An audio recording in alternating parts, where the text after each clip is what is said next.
they'd like to hear from this session? And just say your name also.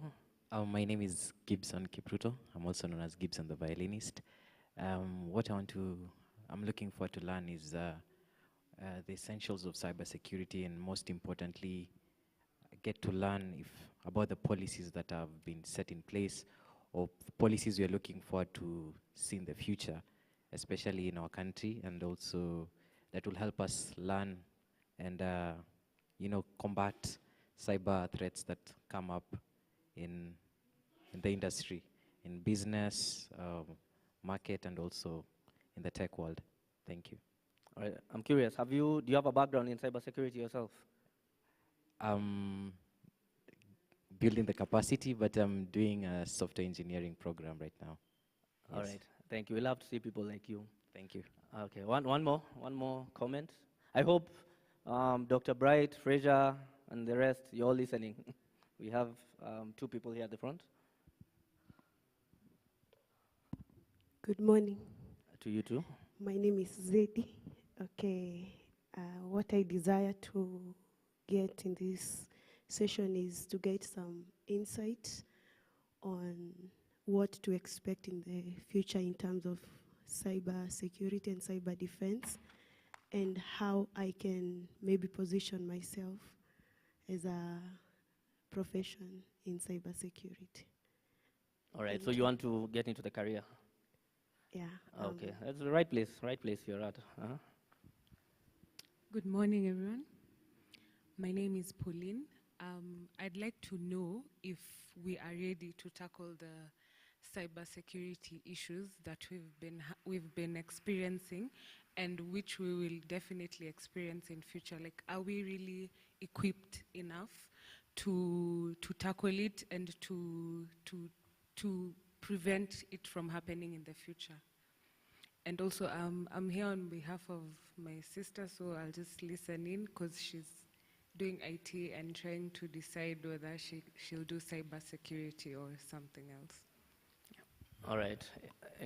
This session is for everyone, whether you're in IT or not in IT.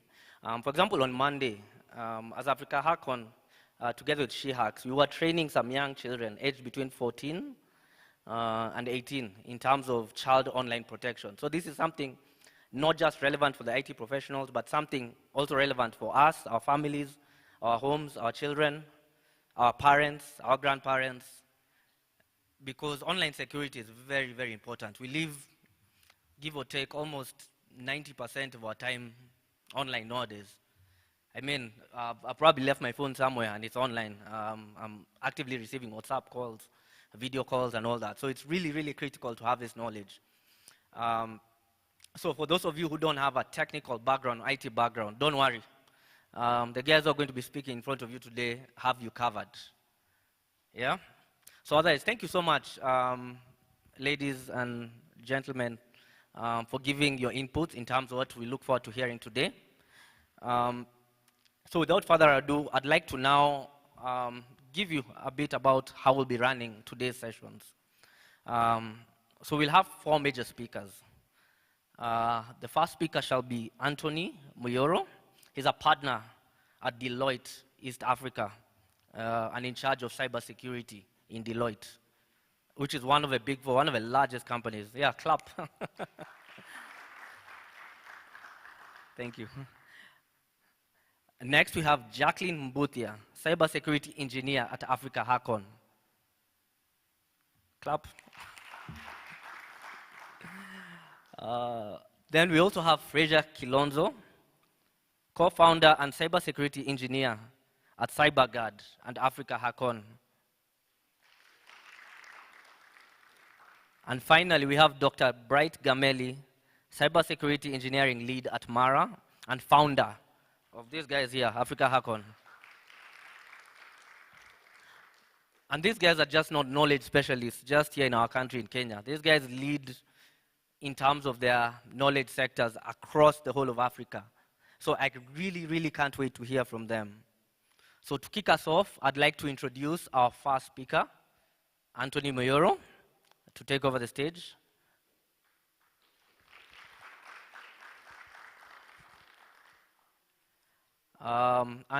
Again, this is a very free session. So if you feel the urge or the burning urge to ask for a question, please just raise your hand. And I'm sure a good friend Anthony will allow us to give you a chance to be able to talk. So Anthony, the floor is yours. Good morning, everyone. You all doing well? You're very quiet. How are you guys doing? Fantastic. I want you to look at your neighbor and tell them, let's talk cyber. Great. So as you've heard, my name is Anthony, but my friends call me Tony. So I'm just going to do a quick intro to set the tone for the amazing sessions you're going to hear and we're going to have from my good friends, Dr. Bright Fraze and Jackie. So now, why is this important? How many here have ever been a victim of a cyber attack? Or you suspect you are a victim or something has happened? Show of hands? No? Okay, 2, 3, very good. Keep doing what you're doing. So some of us, we learned this the hard way, but pretty much I'm just going to talk about why this is important and why this conversation has come to the fore. I'm sure you're all aware. Recently, I think a few, probably, is it a week now, when Kenya we had a massive cyber attack that really happened, right? And it was all over the place. And the reason why this is important is so that you can understand this is no longer that isolated issue that happens maybe when you go to a cyber cafe and then there's a virus that downloads to your USB or something like that, right? But the stakes are higher. Now the actors have also become, very motivated, well-funded, well-orchestrated. So again, some of them are actually political actors, and I'm actually going to talk about that later on. But to paint this picture, why are we having this discussion of cyber risk? And what does this landscape look like? Now, I want to focus on one truth.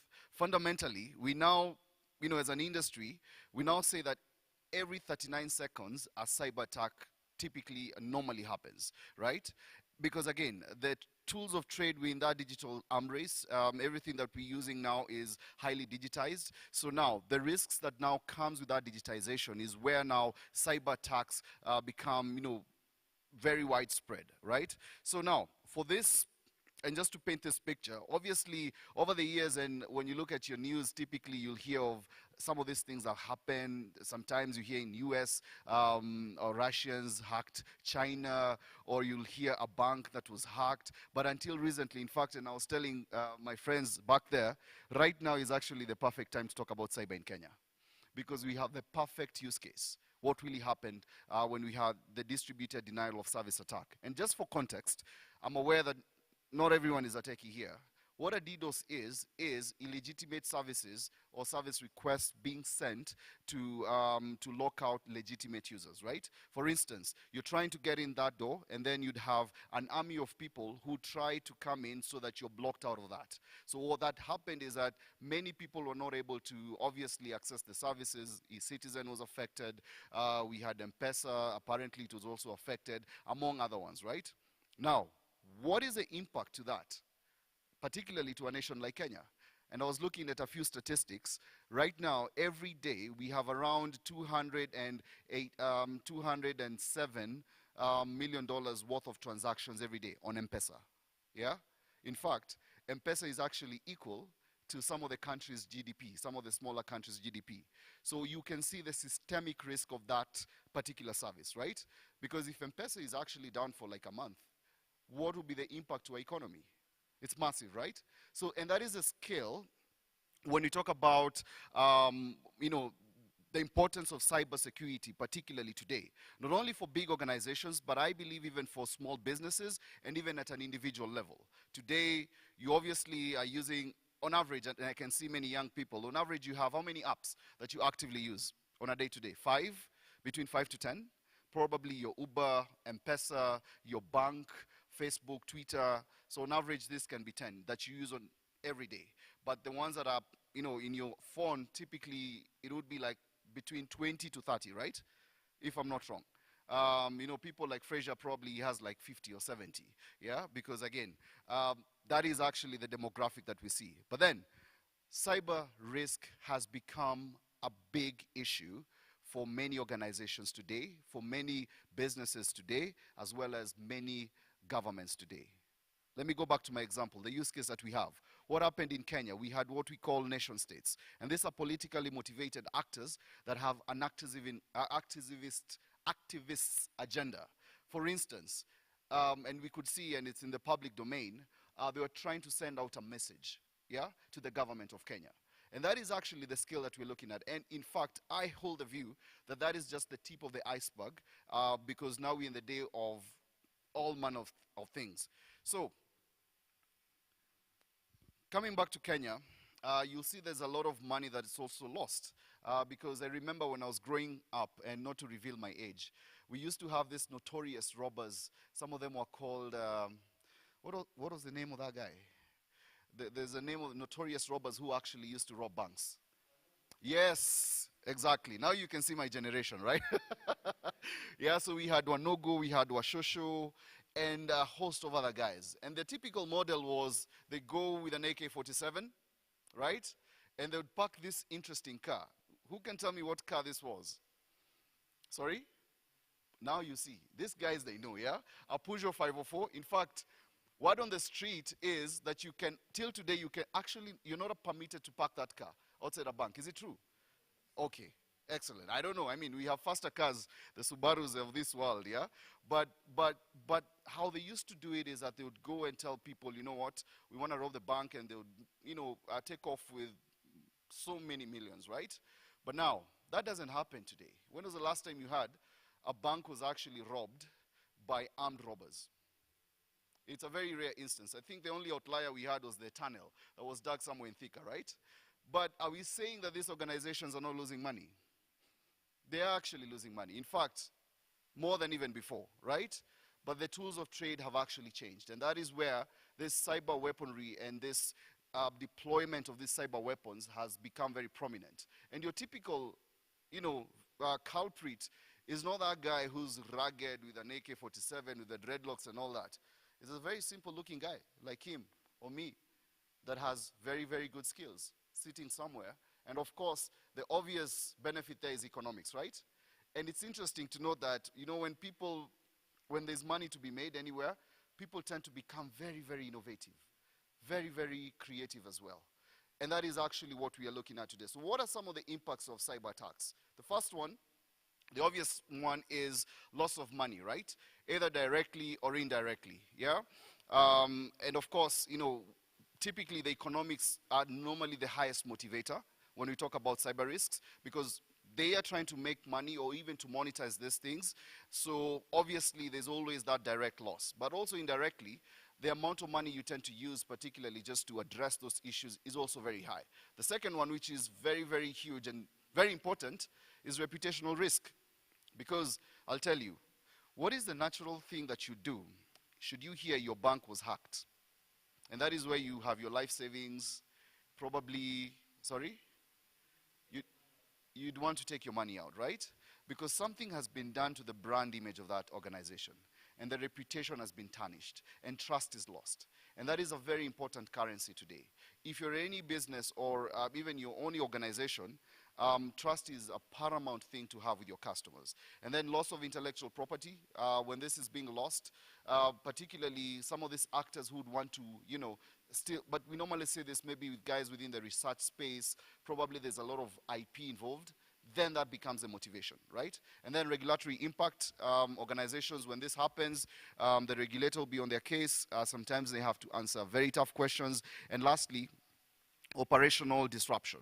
And this is exactly what we saw in that DDoS incident. Operations came to a standstill. Question, in your business or in your organization, can you stand to be offline or inaccessible for a day? What will that mean to your customers and your ability to service them? And that is the context that I want to paint here. That cyber is not just the fancy, sexy thing that we talk about, but it actually crystallizes to the key impacts that this would have to your business. And I want to believe even as an individual. I have a friend who was recently, her social media account, she happens to be very influential, has over 200K followers, and that social media account was actually hijacked. And guess what happens? Those guys started posting very, very bad, you know, images and content on her social profile. So the people who were not discerning thought it was actually her, because I mean, it was terrible what was being posted there. So her reputation was actually tarnished to some extent. So, you know, we had to really engage the authorities to come back and take over the account and sort of have her issue out a letter or a note telling people that I was actually hacked. What you guys saw in the last 2 days, that was not me. Now, imagine that. And that is what we are now talking about today.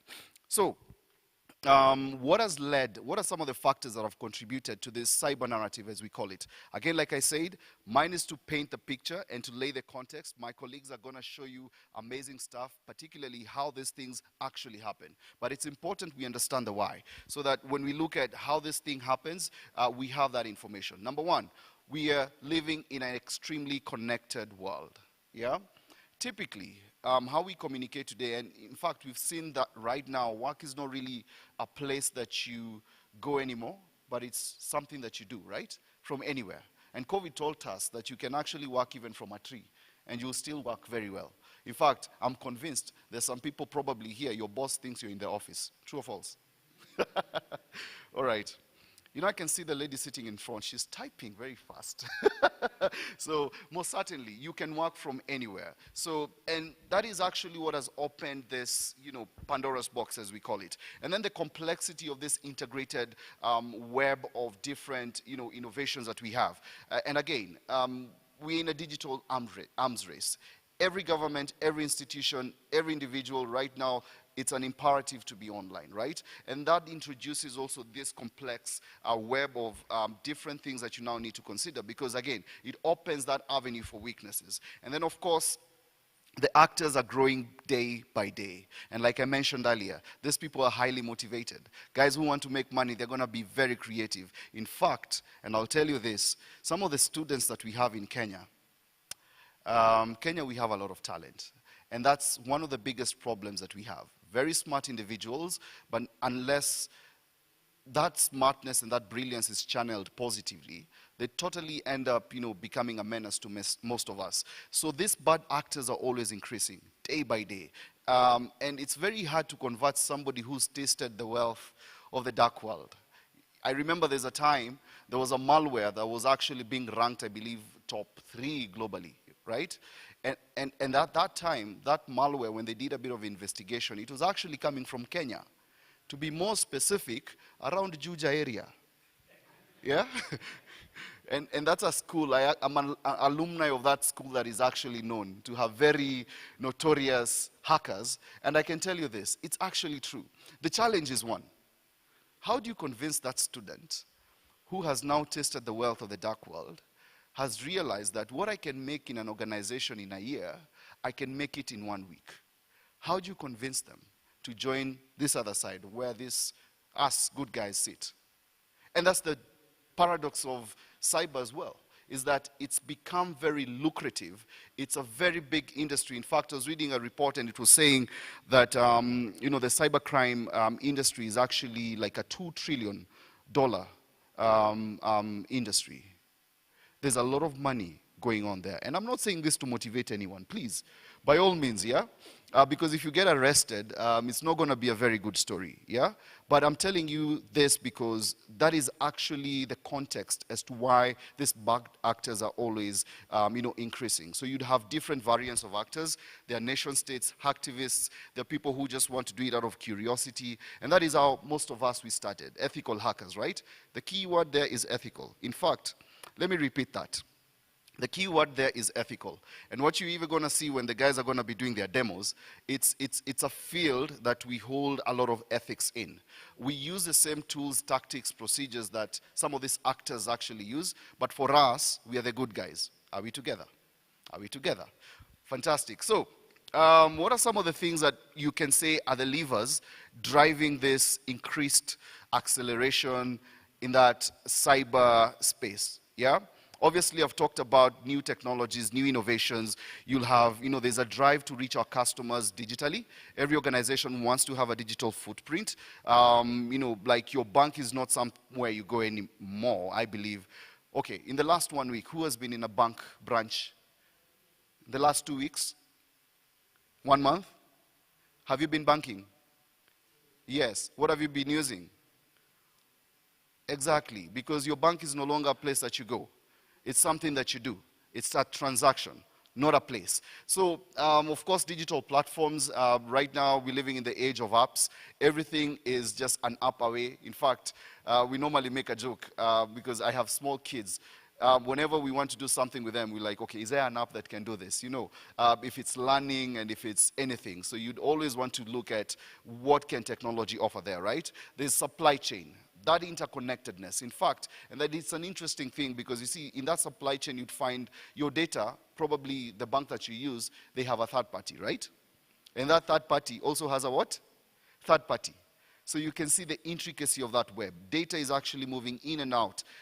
So that visibility and that supply chain connectedness also opens an arena for attacks as well. And then we have OT and IT. OT is operational technology, like what Kenya Power or this big, manufacturing plants ideally would use.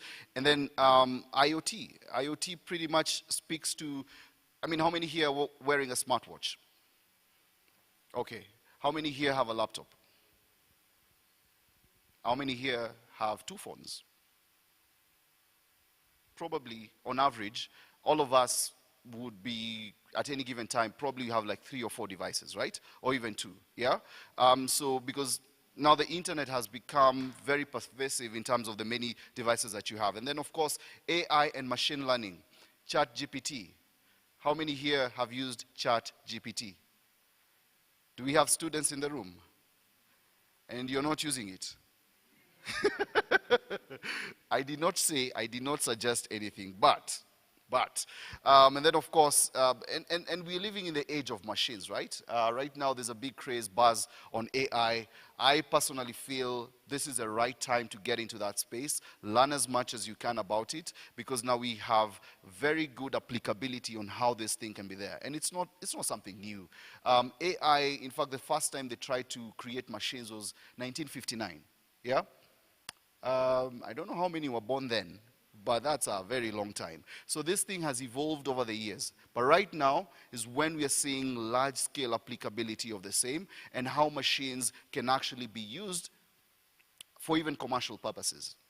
Are machines here to replace us? Yes and no. Yes, to the degree of how you can upskill yourself. Yes, if you do not become computer literate or digitally literate. Yes, if you become complacent on traditional ways of working, because now the tides are actually shifting. So it's us to now understand what does this mean for us so that you can position yourself for the future. And then shift to cloud. Cloud, I'm sure we all know about cloud. Moving from, the on-prem kind of, using systems that you own to a paid per use kind of model. And that has also opened a big avenue for the same. And then, of course, increase in endpoints, like I mentioned. On average, you'd have, many devices, even in your house. Organizations now are using many laptops. You have an array of different users, some working remotely, and this is the remote workforce. Some are even on-prem and on-site, and the list goes on. So this is some of the factors that ideally have contributed to why cybersecurity now has become a very, very, pervasive matter, yeah? Because, as I've said, the landscape has opened. The risk is now subject to that attack surface. So I like numbers, so I compiled a few statistics here. How many know what a spam email is? I'm sure we all do know that, right? So on average, daily you'd have like 3.4 spam emails, right? But now what actually interested me is that when you talk about some of these attacks when they happen, 400%, we had a 400% increase in brute force attacks based on the research done by Kaspersky. What is a brute force attack? This is when people are trying to get different computations to hack or rather even compromise your account. And in fact, it's actually automated. There's a tool that you can use, and in like a minute, it can configure or rather have different permutations, like almost 3,000 combination of your password. One of the areas that any cyber attacker, what their assault would want to start, is compromising your identity. And that's normally the first place. That's why we always have an emphasis on make sure your password is what? Is complex, right? I have a habit. I put my password in Kikuyu in a way that no one can understand. And then I put very alphanumeric numbers. So who will crack a phrase such as Moigedanio? You know, a very complex Kikuyu statement. And the whole story is you just have to make it very hard. Do not be, which is the most used password? Sorry? Password? 1, 2, 3. Don't be too obvious. Like even your name. You know, sometimes I just need to follow your Instagram and you have a pet. Highly likely, you will have it or a combination of that name with something else, right? So make it very, very complex. And that is why hygiene issues have become very, very important, right? So in estimate, currently, we talk about, based on data from 2022, the average estimated cost of ransomware attacks for businesses was $20 billion. How many have heard of a ransomware? How many know what a ransomware is? Okay. How many do not know? I'm going to define it very well. What a ransomware is, this is a malicious software that is sent to you. When you click on it, what it does is that it holds back your data. And then it asks you, pay me, for you to get your data back. Now, this is probably 10 years worth of your data. And now you're being asked to pay for 10 years of the data that you've labored for. What is the likelihood of you paying for that ransom? Because you know they say data is the new oil. Data is also life. That is your life's work. So there's, you know, there's a lot of importance that you place on that data. And that is what we tell organizations and even people. Secure your data. Back up your data. Be very careful, the ABCs in cybersecurity. Because what happened with ransomware is that they cracked the business model. Like I mentioned earlier, it's all about the economics. So instead of trying to compromise, you know, each specific individual, right now they have a model that they will just send it to as many people as possible. It's called spray and pray. Spray to as many people as possible and pray that the right people are going to click on that. Because, and I've seen this, I remember in 2015, an organization I was working for, this WannaCry, that was actually the year of WannaCry, yeah? It hit them and it ate data from their core banking system. And they did not have, you know, very good backups. And at that level of desperation, they had to pay money equivalent to 2 million Kenya shillings, but in bitcoins, right? But now what happens is this, those guys are not in the business of giving you back your data. Do you know what they asked for? Said, because you've delayed sending us the money by 3 hours, send us more so that we can give you the decryption key. And the more was actually like 40% of the initial amount. And guess what? They still sent. Guess what? They never got the data. So what we are saying right now is, of course, very basic things, backups, make sure you have your backups in place. Organizations right now, we are telling them, you know what, beyond real-time replication, you need to have off-site backups as a last frontier. And the average business cost, average cost for cyber attack, according to this research in 2022 was $4.35 million. And this is a combination of everything that I mentioned, direct costs, reputational damage, remediation costs that you have. Sometimes you have to even answer questions or even have regulators who are going to fine you. And the list goes on, right? And then, of course, currently we have, based on the research that I looked at as well, in 2022, the amount of ransomware attacks were 493 million. Now, my question would be this. Why would they be so high? That tells you something. And back to my earlier point, it's a model that works very well, yeah? Because after WannaCry, you know what happened is that the blueprint was actually shared with all these syndicates. In fact, we have very interesting business models. We actually have a model called ransomware as a service. For instance, Tony, I may not be very technical. My friend here, Phrase, may be very technical and he has a ransomware. So what we do, we connect in dark web. Dark web is a very terrible place. I would never encourage anyone to go there. But that is actually the hell of the internet. You know the way we have heaven, earth, and hell? So that is where everything happens. Drug barons. There's a time I was doing a research, I even saw cannibal meat being sold there. And that was the last time I went there. I said, I'm done, I'm done, I'm done. I think I almost went to my pastor for him to pray for me. But the thing is this, it's a very dark world.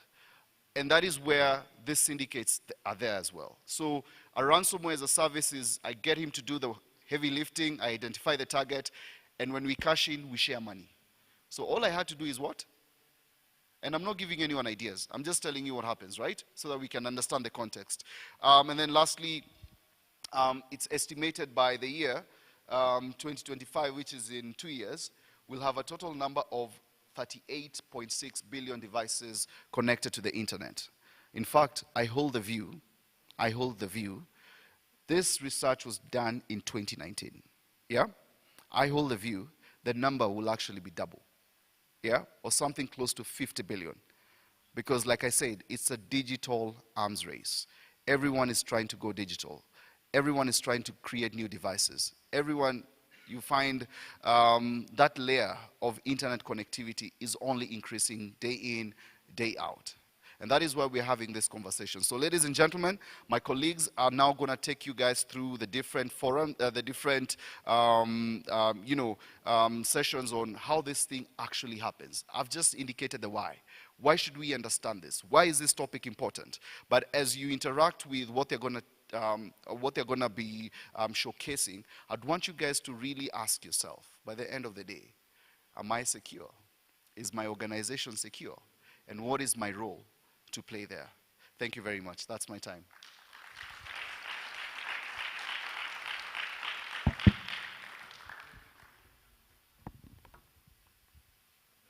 All right, thank you so much, Anthony. A round of applause again. All right, at the front, what have we learned? It's not an exam. No one is examining you.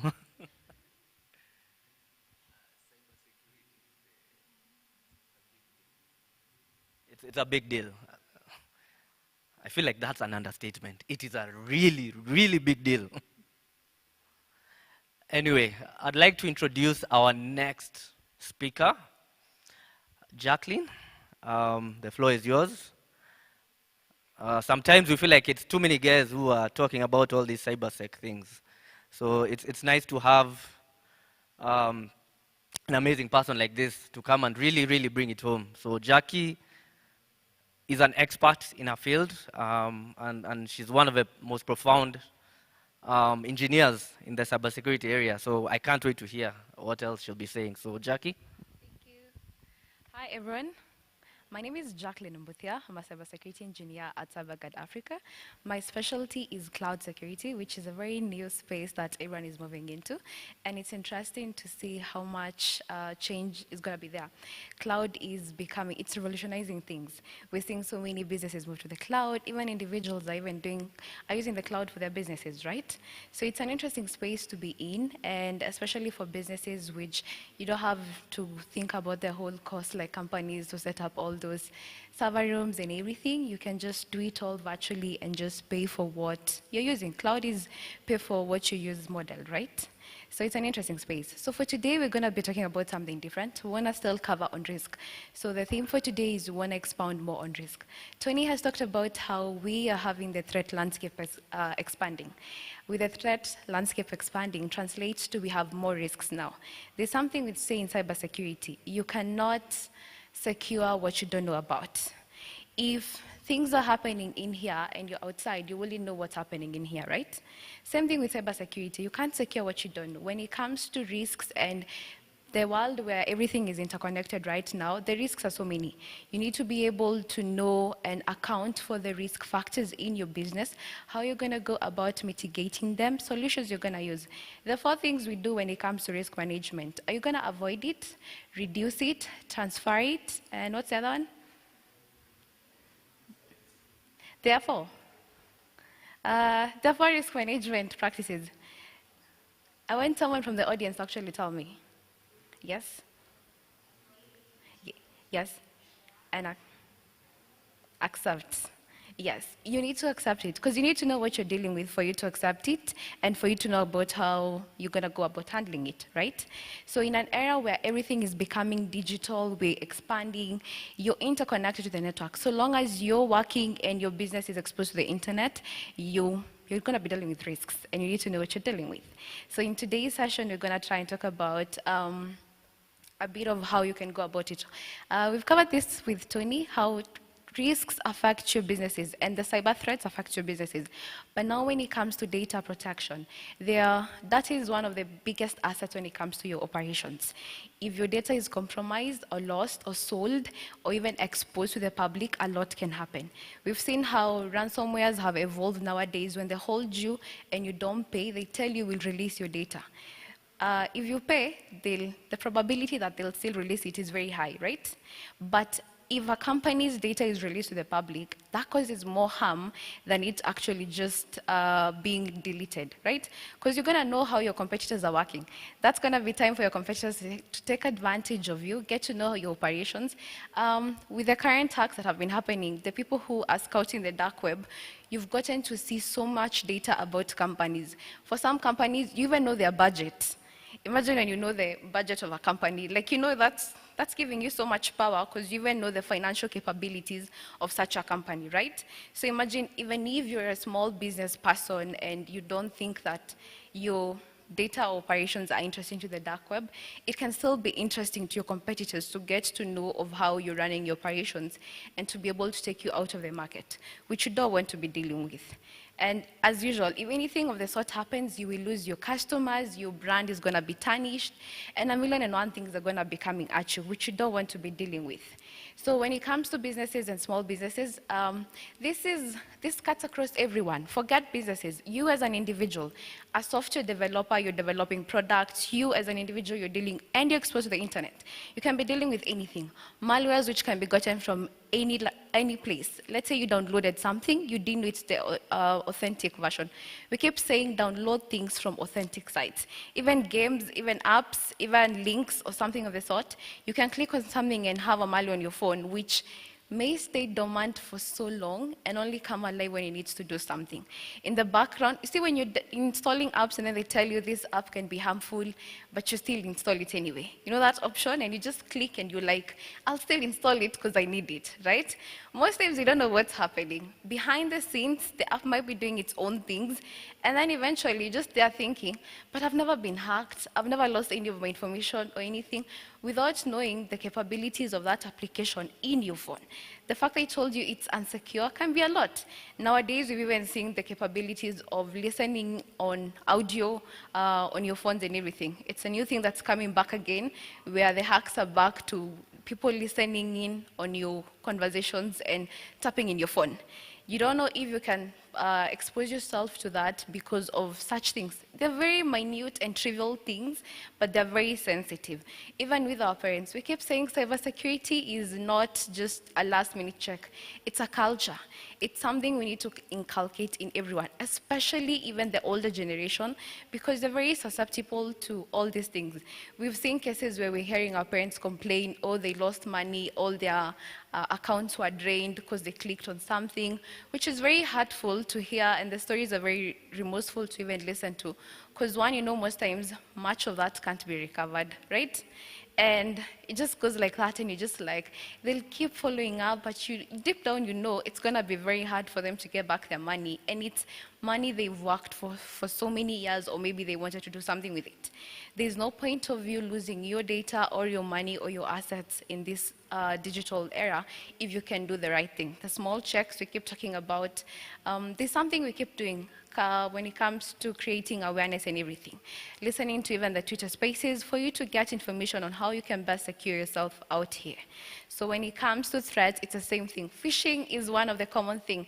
I don't know if any of you have ever been in a forum where Dr. Bright is doing a phishing attempt. And he even spoofs emails and sends emails like from you to someone else. So imagine he's gonna be here. I hope he does it. So he will send an email, let's say from you to her, telling her to do something, and it's going to look very legit. So imagine in a company setting, you get to do that, and it actually works, where you go tell people, HR, or HR sends, you force an email from HR to people, telling them your salaries are going to be reviewed, and you're going to get your pay raises, right? And everyone is going to be very excited and want to do it, only for you to realize it was actually It wasn't true. Like nothing of the sort was happening. So you see how phishing emails can be very disruptive in an economy, even in a business venture, because you don't want people coming at you. We want our money. You said we're getting our money, and there's no money to be found. Phishing emails can even be used in a case where I will tell her to pay an amount of money that she was supposed to pay. You get the whole gist of how it can go, and it can go wrong very, very fast, which we don't want it to be the case. DDoS is one of the things that as long as your business is exposed to the internet, you're gonna be dealing with it at some point. Traffic coming in, so what measures can you put in place? Like what solutions are you gonna use to mitigate the traffic coming in to kind of like act as a barrier? Traffic coming in is filtered here before it moves onto your actual site where it's hosted. So you need filters in your environment to ensure that, it's like firewalls, you need something to mitigate and act as a barrier between the incoming traffic to actually sanitize it and ensure everything coming in is legit before they can actually access your resource. Otherwise, DDoS can be very disruptive. We all saw how it happened. So understanding how some of these threats happen is very important. Just even from, forget the whole aspect where you're told, think about a big company setup. Think of yourself as a small business owner, as a person who's running the operations on the internet. How can this affect you and your operations? It's very important to understand that. So when it comes to risk, you need to understand what you're dealing with. You need to, the quality of this, you need to be able to perform a risk assessment. There's something we keep saying, a risk inventory is very important in any operation. A risk inventory is where you get to analyze your business, scope it out and see what potential risks are you dealing with and how you're gonna go about them. Your inventory helps you keep abreast of everything that's happening. You get to know these are my current risk factors. And then when you get to know about them, you get to monitor them. So you get to monitor how serious can this be in my operation, how can it affect it?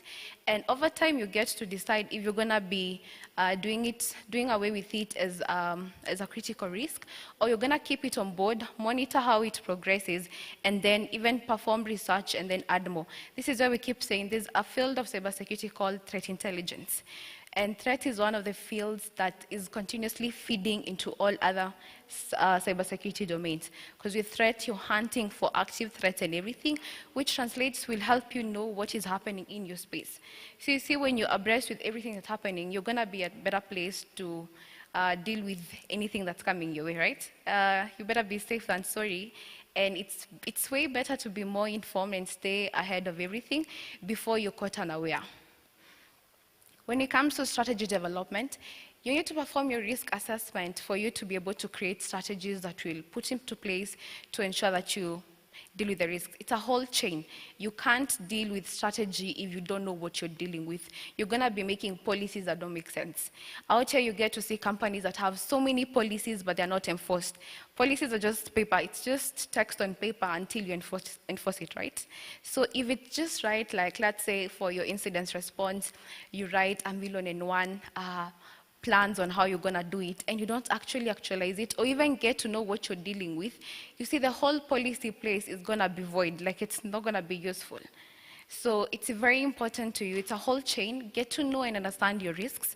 Get to have a strategy on how you're going to deal with them, and then get to decide the technology you're going to implement or put in place to ensure that you can be able to curb the risks or mitigate them. And then at the end of it all, the employee training. In cyber, we keep saying people, processes, and technology. Those are the three ways for you to ensure that your whole ecosystem is very secure. Your security posture is important. If your people are not well trained, they're going to be the loophole in your company. If your processes are not in check and they're not secure, they're going to be the issue in your company. The technology you're using, if it's not right, it's going to be a problem. So you see how the three of them have to work together to ensure that you have a better security posture. And you can't work with one and then choose to ignore the other. Like all of them have to coexist together. So it's very important to understand that. When it comes to having a risk management flow, there are 7 attributes that come into place. We have the owners, safeguards, and measures that you can put into place. Then we have the vulnerabilities, your risks, your assets, your threat agents, and your threats. As a company, you need to know what are my assets? That's where your whole, like you should be sending your whole security system there to guard your assets. But you can't know what your assets are if you don't know what your threat agents and threats are. You need to know what is this that's going to affect my assets. It's a whole chain. You cannot work with one and not work with the rest. So you need to be very knowledgeable of your threat agents. Agents are people, can be someone who wants to do something. The threats themselves can be things that affect your data and your operations. This can be something that happens just without a reason or is targeted towards you. So understanding how all these work into place, and it's a whole ecosystem. You need to understand your agents which give rise to the threats, how your threat agents can abuse or damage your assets, how your safeguards, which are the measures you can put in place, will help you secure your assets, and how they'll help you manage, minimize, mitigate your risks and your vulnerabilities that are involved. And as an owner, you need to be aware of everything. Operations are just not operations nowadays. Security should be at the core of your operations. Ensuring you're very familiar with the whole ecosystem will just ensure that everything you get to do out here, your business is actually secure. You can never be 100% secure, that's for sure. Like, you shouldn't even lie to yourself you're going to be 100% secure. But you can do things that will help you move towards security. This even happens as a professional. You have to go into companies thinking of this. As a security engineer, as a developer, as a person in finance, all of you are targets when it comes to attacks and everything. So as an individual in a company, you need to be thinking of the whole ecosystem of security to understand your role in security, depending on whatever capacity you're in the company. How do you contribute to the general security of the company? Because it's not just the security, it's not just the cybersecurity team that handles security in a company. It's a combined approach for everyone. Everyone hands-on nowadays, we secure the company. Because we need to ensure the developers are doing their things right. Finance is secure, operations is secure, the data people are secure, and in all, we'll have a secure organization. So that's very important. The last thing is, if you know the risks, how you go about them, there are frameworks in place. We keep talking about compliance, regulations, and policies. There are things that have already been set on stone. Let's just say on stone because it's on stone. You need to know how different frameworks that have been put into place work for you to be able to enforce them in your businesses. We have different frameworks that help us manage our risk. We have the NIST, ISO, and the Cybersecurity Maturity Model. You need to be familiar with which you're working with, especially with the industry you're in, the different regulations that work for different industries. You need to be very familiar with the data that I'm handling for this industry. What regulations should we be complying with, and are we actually complying with? Because that's going to help you as a company in your whole strategy and policies directive and how you're going about it. This is always the problem in a company. I'm so sorry, but it's so true. Your employees, you as an individual, as an employee, you're always the first point of contact or entry for an attacker to think about. Because what happens is an attacker's mindset is, if I have access to one person, I will either move laterally in the company to be able to gain more access. Let's say I get to know that she is, let's say, the finance director, but I don't have direct access to you. I have access to, let's say, people who are under you. You see, the point of entry is going to be the people under you. Someone somewhere will not be very cautious. They leave their emails like that. They'll click on links they shouldn't be clicking. And then that's how you're going to move in your company. I don't know if you guys followed on the Uber hack that was happening. There's an Uber hack, and there's another one where the person went on Slack to tell the people, I've hacked you. And everyone thought it was actually a joke. Like, he was able to gain access to the company, and then even got access to their Slack community, like the Slack office group, and he's in the group telling people, oh, you guys have been hacked and I've hacked you, and no one is still thinking that it's serious. There's something we call two-factor authentication, or you do MFA for your phones and everything. MFA fatigue is a thing nowadays with employees. You need to continuously train your people and train yourself as an individual, upskill in cybersecurity, to be able to know of the small things you can do to ensure that your company is secure. Training your people is very essential. You have different training programs that cater to different people. There's a general one that every person in the company can be attending and get to know about security measures. When it comes to your developers, specific training is curated for them because devs need to now be thinking about security as a culture and secure design and development. We developers roll out the product to use most times. Most of the apps you're doing have been developed by someone. Even some of us here might be developing the apps, right? So we need to ensure that even the developers are getting the training they need to develop apps that are way secure. And then from the developers, you move to your C-suite. The C-suite training is always different because for them, they need to understand the risks they're facing, what translates to them from a financial point of view. C-suite is always the money. Like for them, it has to be numbers, and you can't go talk technical jargon. You need to translate all the talk to money. Like it's telling them, if we hack, this is the amount that we're going to lose. It's for them to take you seriously, right?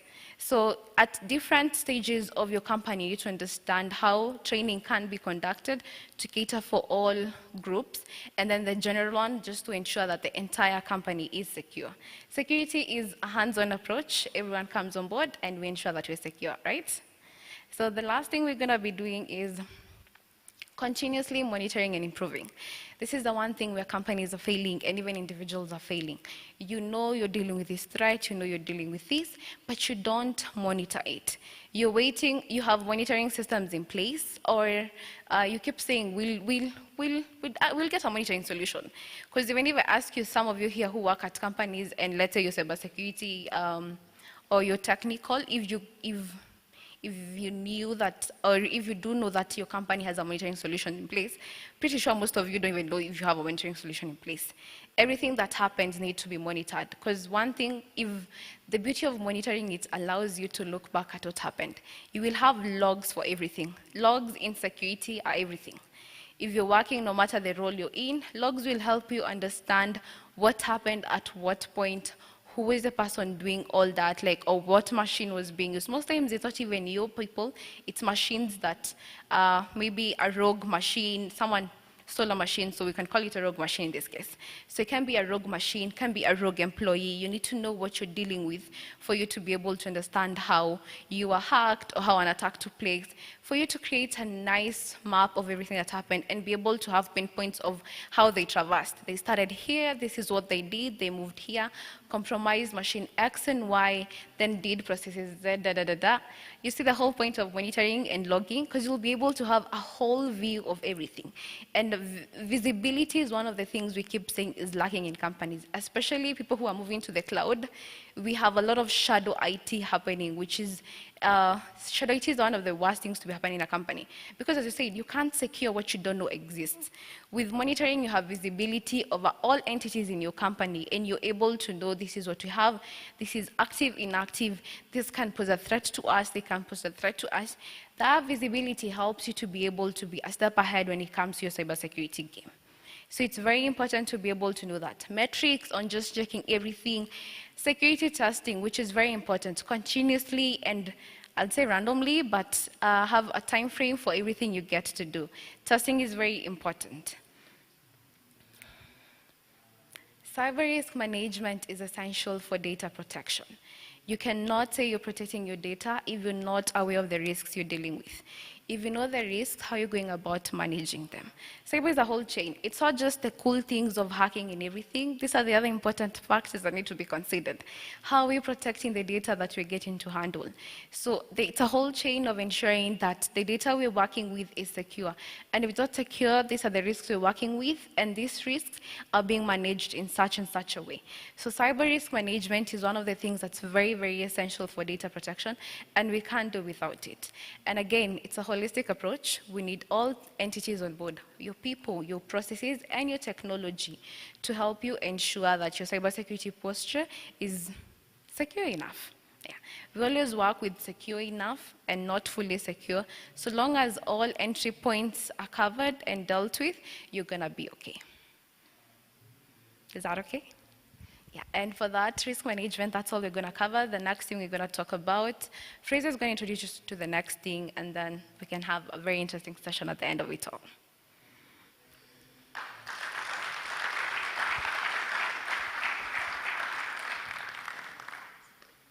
All right, thank you so much, Jackie. Again, let's clap. That was amazing, wasn't it? All right, for the next speaker, it's somebody in my family we normally call Uncle wa Startups. So Uncle wa Startups. I'm Uncle wa Cybersec. I mean the Uncle wa Startups. Uncle of Cybersecurity. I have a little boy and I'm sure he's been trying to train him to be a cybersecurity specialist at only 8 months. Yeah, so Fraser. Thank you so much.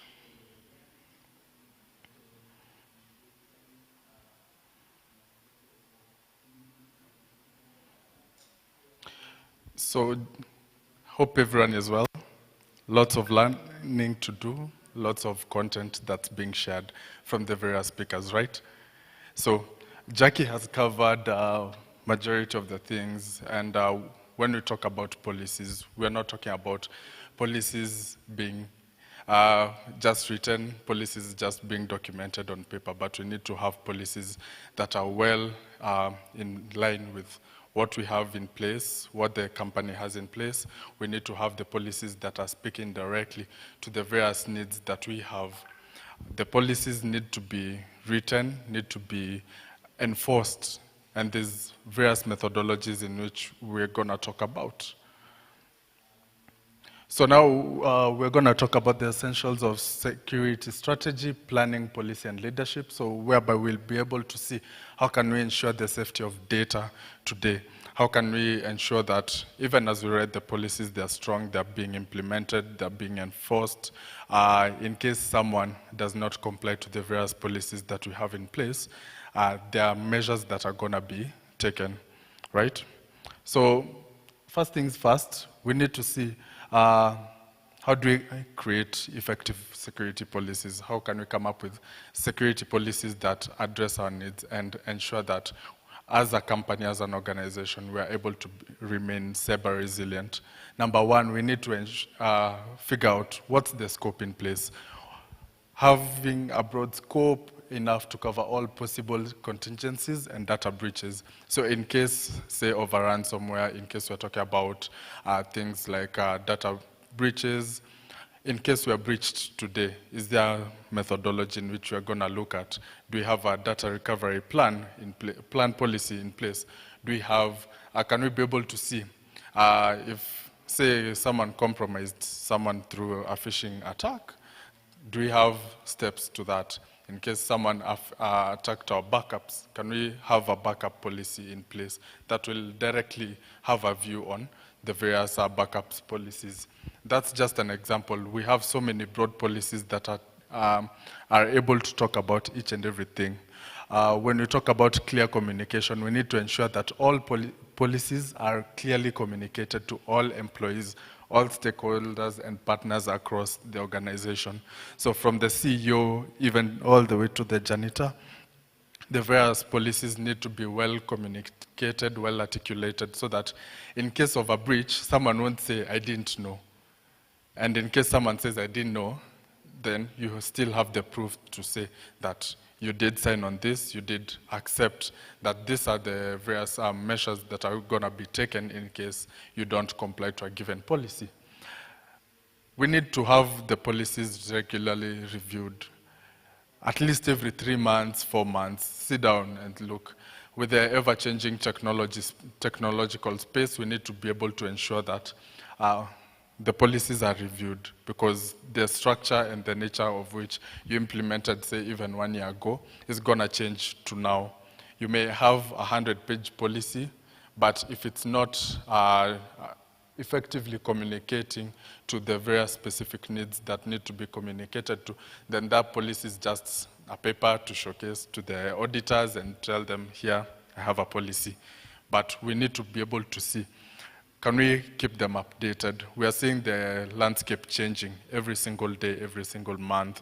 The landscape is changing and evolving. So can we redefine those policies? Can we add more policies? Can we remove other policies? Yeah. So we have key elements of cybersecurity policies. So we have the scope, requirements, and enforcement. So the scope is looking at what needs to be addressed. The requirements looks at how is it going to be addressed. For example, I'll give a very simple policy, a password policy. A password policy One, you need to identify what are the various ways in which passwords are being compromised. A few years back, we were talking about a strong password having numbers, alphanumeric, caps, small letters. However, right now we are looking at, can we be able to implement passphrases as passwords, as a strong password encryption? Can we have two-factor authentication and multi-factor authentication inserted in those password policies so that even as you ensure companies are having those the password policy, they are able to meet the various needs of the ever-changing technology. Because if you go to sites like, how strong is my password, just put in your password and see how strong it is. Some passwords a few years back will be cracked probably in 10 years. However, if you look at the change in technology, those passwords are being cracked in a shorter time. So you need to keep evolving. So enforcing and reviewing of those policies in case you don't have a strong password within the organization and the company is breached because of you not enforcing the strong password policy, then you can be able to go back and see where have you missed. So you need to be able to enforce those policies. If you miss out and the company is breached, then you can be able to say or even talk about that. These are the repercussions that are going to happen. So next up, we're also going to look at developing leadership in cybersecurity, whereby how are we going to take leadership in terms of ensuring that the organization has proper cybersecurity resilience within the organization. So number one is executive buy-in. We need to ensure executive leadership prioritize information security and understand its associated risk. So can we be able to see what are the risks, how are we gonna put more costs on the risk, or how are we gonna see in terms of securing the organization, can we be able to implement, have various implementation measures, if it's more monitoring, if it's threat intelligence, if it's being able to reduce some of the things or some of the materials that are being used within the organization, can we be able to narrow that down? We have training and development. Just as Jackie said, we need to be able to have cybersecurity personnel and even the rest of the organization, from technical to non-technical, having cybersecurity skills from the most basics to the most complex. For example, developers can go for cybersecurity training and understand that even as you're building the various applications for the organization, that we have secure applications being developed and being designed. We'll also look at non-technical staff. Can they be able to spot a phishing campaign from a mile away? Because so many organizations are being attacked just because they don't have that cybersecurity awareness training, which is general. So assisting people to be able to spot such things from a mile away. Then next, we have collaboration. We need to be able to foster collaboration and communication with key stakeholders, IT and security teams, on security tasks and initiatives that affect the organization. So let's see, for example, we have Company X. Company X should be able to have collaboration with various stakeholders within the IT space, within the security space, because they have better understanding of what's happening on ground than probably even some of the guys who are present in-house. Getting people or consultants who are able to come on board and assist in terms of the organization having more cyber resilience within themselves. So next, we have the key elements that are needed when it comes to cybersecurity leadership. We need leaders who have a vision when it comes to security. See, let's have a look at what are some of the various ways in which we can be able to ensure that the security teams or the various teams have been nurtured when it comes to security. What are we looking at? Are we looking at moving from a state whereby, in case we are breached today, our organization is going to shut down, and look at within the next 5 years, 10 years, or even 2 years, are we able to move to a place whereby, in case anyone tries to breach our organization, we'll be able to withstand, we'll be able to have the business continuity of the organization. Next, we have communication. The leader should be able to communicate the organization's cybersecurity program effectively to employees and stakeholders and the public, right? So we need to have that communication being done and taken over by the cybersecurity leader. Motivation, the leader should be able to motivate and inspire the cybersecurity teams to achieve their goals, because majority of the companies, yes, they have a cybersecurity team, but is the cybersecurity team working as expected? So we need to be able to see how can we motivate the various teams to work in terms of achieving the various goals that were communicated. Then next we have accountability. The leader should be able to or should be held accountable for the success or failure of the organization's cybersecurity program. So in case of an attack today, the cybersecurity leader needs to be able to answer the questions of why, in case the attack went through successfully. And if it didn't go through successfully, the leader is still held accountable and says, these are the measures that we took in place to ensure that our organization withstood the cyber attack. So next we have assessing security processes against modern day threats. And these are very similar to what Jackie talked about. Risk assessment, we need to be able to assess our risks and identify vulnerabilities and potential threats that our organization is faced with. Next, we have continuous monitoring. So many companies have so many beautiful and amazing solutions, and so many startups within the ecosystem have amazing solutions. But the reason as to why the startups and the organizations fall is because they don't have continuous monitoring. They don't know how much do we have. When you talk about API endpoints, how many API endpoints do we have? How many platforms do we have? What are the threats that our organization is posed at? So that even as we are able to secure our organization, then we'll be able to have visibility over what we have over all the assets. Next, we have threat intelligence sharing. So we need to be able to collaborate with other organizations and industry peers. For example, we need to have collaboration between organizations such as Deloitte, PwC, KPMG, the government, various consulting firms, so that we can be able to share various discussions and see, as an ecosystem or as a cybersecurity landscape, what are some of the threats that are evolving? How can we be able to secure our cyberspace better? Lastly, we have response planning. Design emergency response plans and run regular rehearsals to mitigate potential cyber incidents and quickly recover systems. So we have the incident response plan, which an organization can come up with that talks of, in case we are attacked today, how can we be able to secure our organization? What is the first line that someone is supposed to do? Will we just quickly go shut down all the servers? Or will we start looking at what servers have been affected? How did the attacker get into the organization? How are they going to be able to mitigate the risk and stop the various attacks or people from exfiltrating data?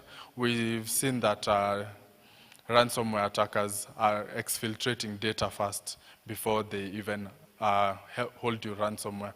So the moment they exfiltrate that data, we need to be able to see, can we stop the people from exfiltrating such data? Next, we need to evaluate the effectiveness of security technology. Antivirus softwares, yes, they're good. However, we have so many people like who bypass ransomwares very fast. In a matter of minutes, we've already bypassed firewalls. But firewalls and antivirus solutions alone are not secure enough. However, it's a good implementation. But we're looking at, can we be able to implement intrusion detection systems, data loss prevention systems, and access control systems, so that we are able, for example, for the access control systems, we are able to regulate who has access to what, when, and where, and why they have access to that information. It's not a matter of giving access because someone requested for access, but we need to answer all those questions so that in case something happens in the name of a cyber attack, we're able to stop it beforehand. We have data loss prevention systems that prevent the loss of sensitive data and intellectual property and confidential information. There's that information that the general public doesn't need to have or in regards to the data we keep.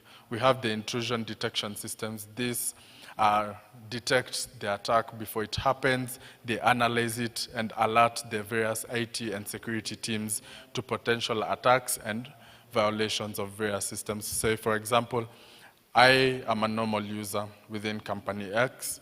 However, I'm trying to access something that only my manager has access to. It should automatically stop me, send an alert to the IT team, and the IT team tries and investigates why am I accessing such information.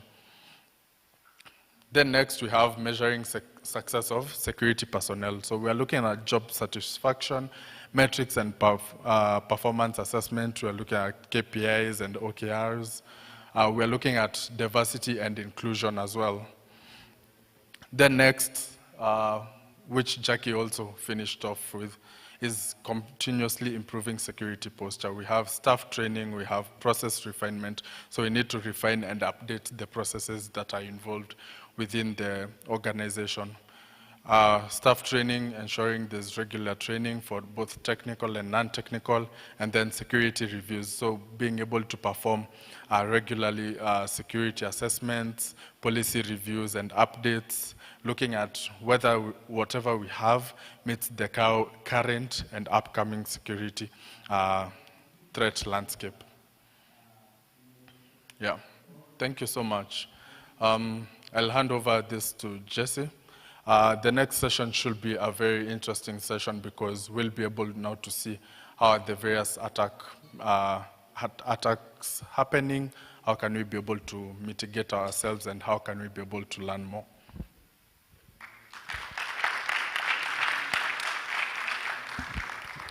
Thank you, Uncle Wa Cybersecurity. Prevention is better than cure. And I think if what we're talking about today does not scare you, what Bright will show you today, Dr. Bright will show you today, will definitely scare you off your socks. Okay, and prompt us into action, because I believe that's what we're trying to do. Aren't we? Or it's something that everyone just needs to know. Anyway, again, let's all welcome Dr. Bright to the stage, please. I think I'll use this one. Thank you.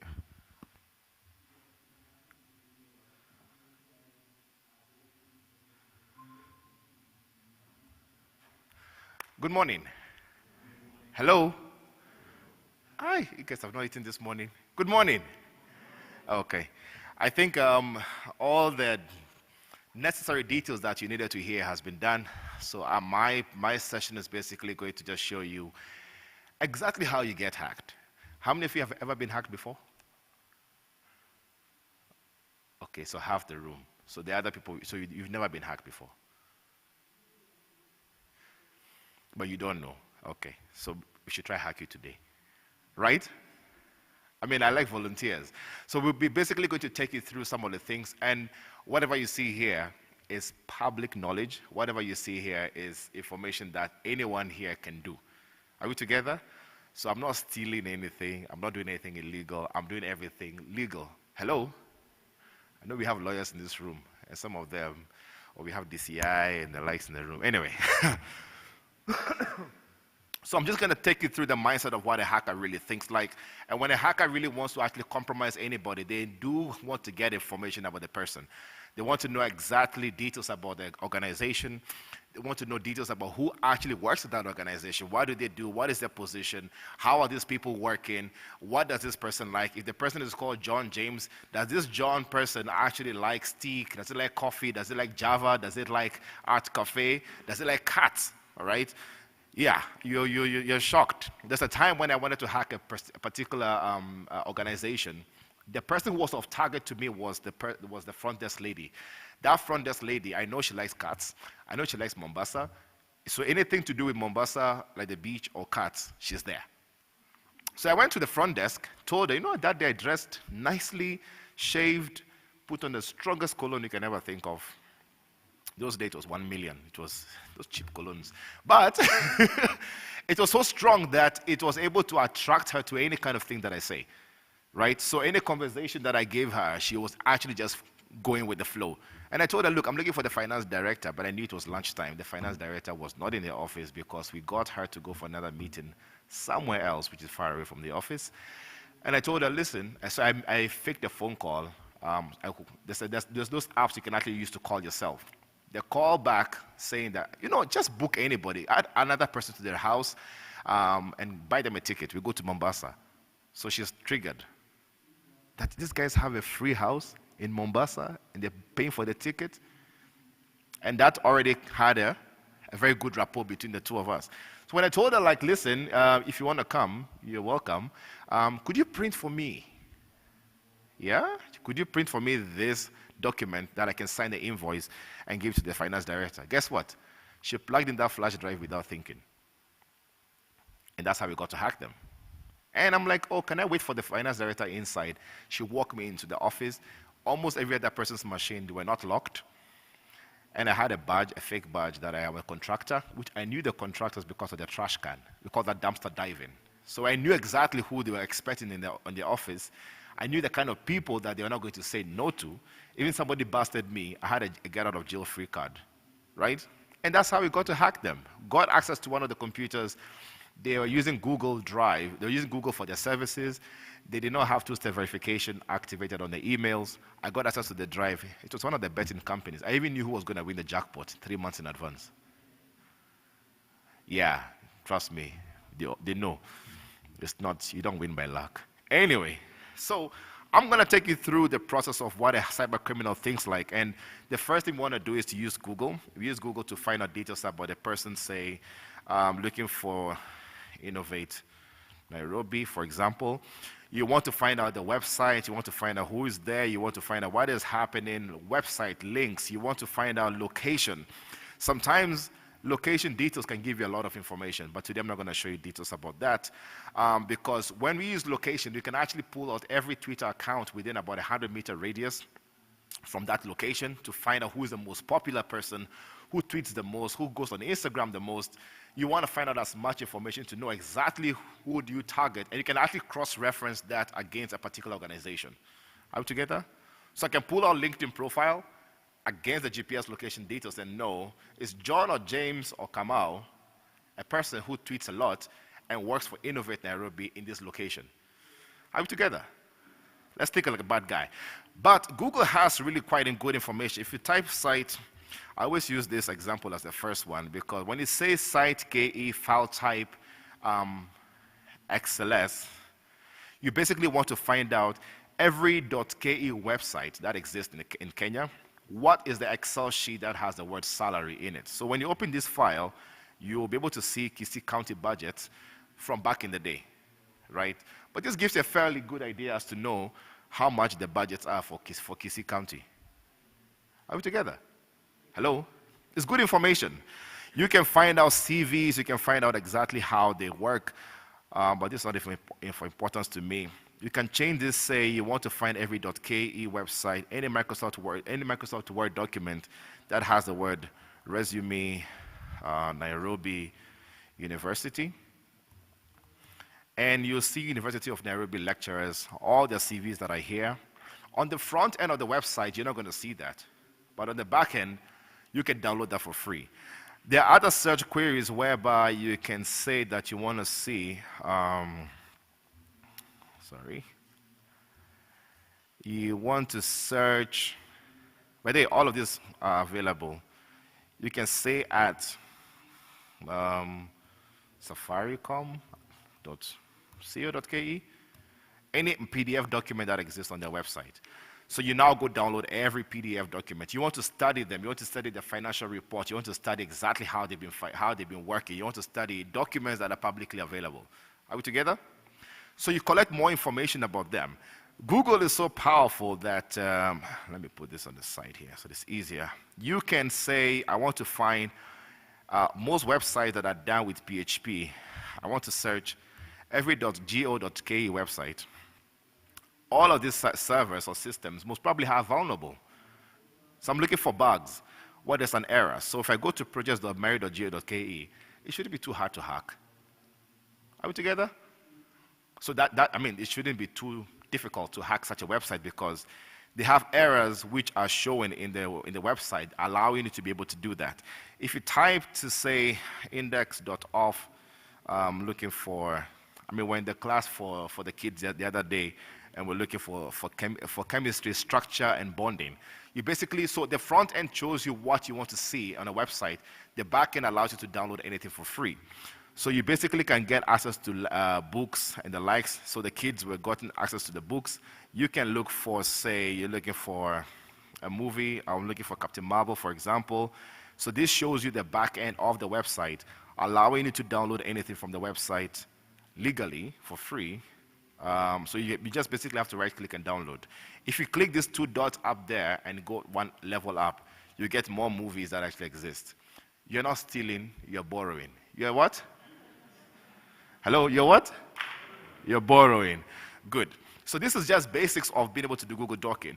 Google Docking is so powerful that if I put, say, this query in Google, I can say I want to see the vulnerabilities in websites, cameras that exist all over the world, and this camera is actually live.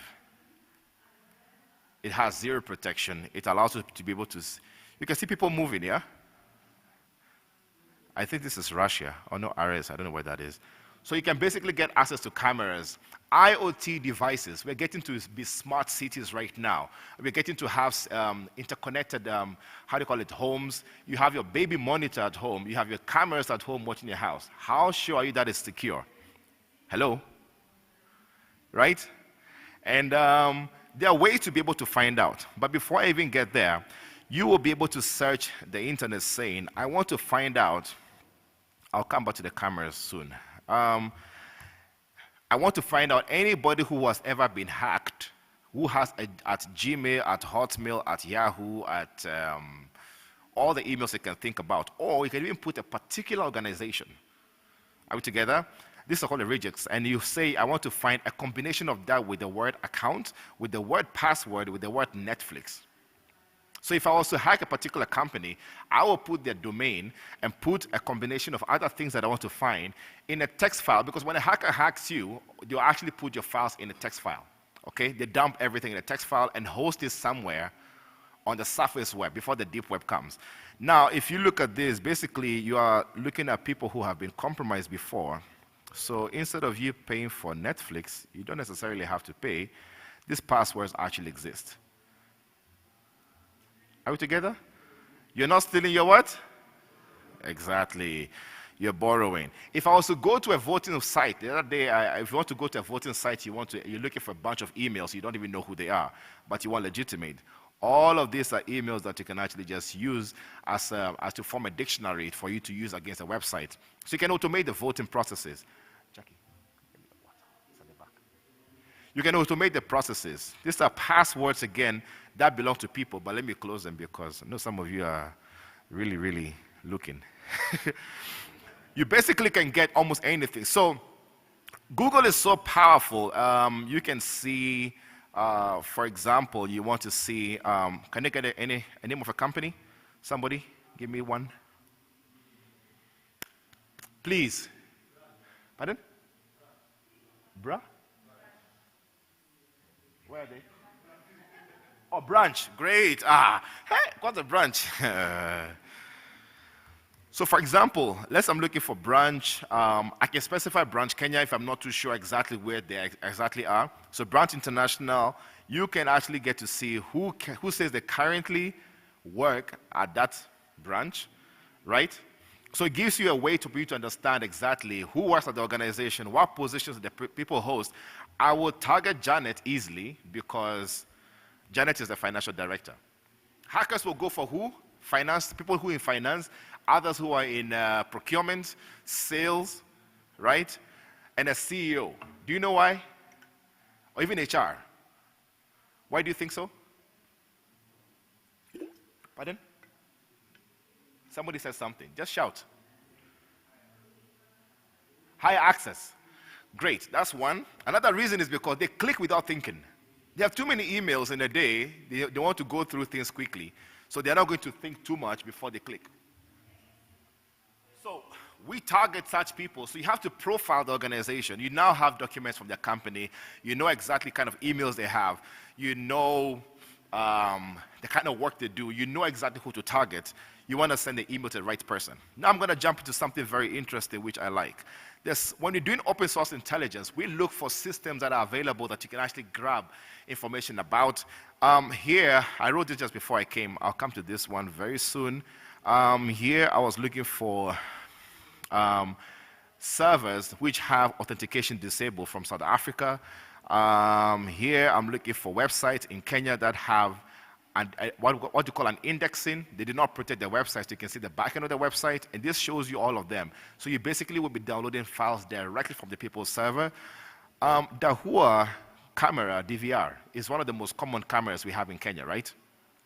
I mean, as the DVR as the camera platform. So I started looking, I'm like, let me just see which one it is. So when I open this one, it shows me this IP address on that particular port. If I copy that and I come here, you basically are going to have a camera service. Guess what the password is? Admin, admin. And you're in.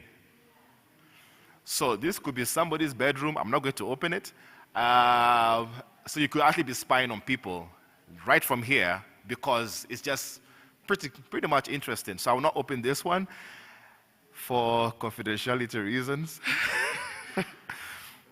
So basically, you can actually get access to cameras. So this is called Shodan. Shodan access allows you to be able to get into IoT devices, SCADA devices, anything that pings to the internet, you can actually be able to get access to it. Now, there's a free account. If you have a student account, it's even better. You can actually get much more better results. You can see cameras that are available. You can see, for example, this is saying, when we started going cloud-wise, during COVID, everybody started going to the cloud, right? So ERPs started being cloud. Before, for you to do payroll, you have to be inside the organization for you to be able to do payroll, right? But now, since the COVID-19, you basically want to be able to have your files on the internet that your employees can access these files right from home without any kind of, how do you call it, difficulty, right or wrong? So, all of these are on a shared server on a network. And because people rushed to do that, they were not thinking about how the authentication of those servers would be. Now, let me break it down for you. Now, that means that server is running on what you call Samba. Samba is a service to allow you to be able to have a network. So I said, why don't we look for, Samba runs on a particular IP port called 445, and I want to find out, in the country Kenya, how many of those servers are actually available? And let's see how long it takes to get into these servers. And they say authentication has been disabled on most of these systems. And I'm sure, so Kenya Medical Institute right here, should we get in? Or let's look for something else. I don't know who this client is or whoever this person is, Funsoft. So I'll pick this particular server. Please, if you want to time how long it takes to get in there. So we use something called SMB client. And I'll put that IP address. And that IP address, but I want to get into the folder Funsoft backup. So you basically, guess what the password is? What's the password? There's no password. This one is access denied. Let's see, let's try another one. Let's try Funsoft demo. Is it demo? Access denied. Let me try another server. This one looks like a good one.